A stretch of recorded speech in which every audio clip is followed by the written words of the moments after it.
Hi friends, come on in, sit down next to me as we open up the last chapter of this beautiful yet challenging and joy-filled book. Moses obeyed God's instructions even to the smallest detail. And this is a great example that Moses set for us to be particular in our obedience to God. Moses and Israel teamed up with God to build the tabernacle. Our job is not to sit around and wait for things to fall in our lap. Living for God and being in an active relationship with Him means that we should put our full effort in when it comes to doing what He has called us to do. God filled the tabernacle with His glory, the place He would live among His people.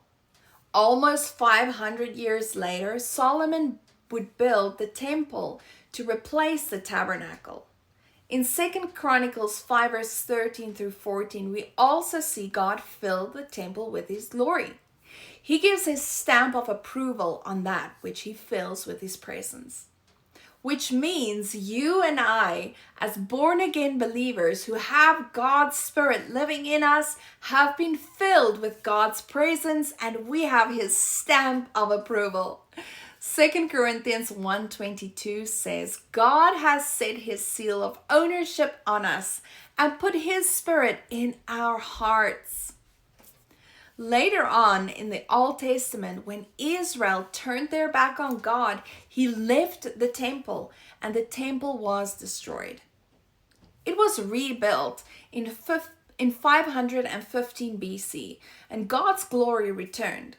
5 centuries later, Jesus taught in that exact temple. When Jesus gave His last breath on the cross, the veil that separated the holy from the most holy place was torn from top to bottom, and God's presence left the temple. What a wonderful privilege we as believers have today to be living, walking temples of God's presence.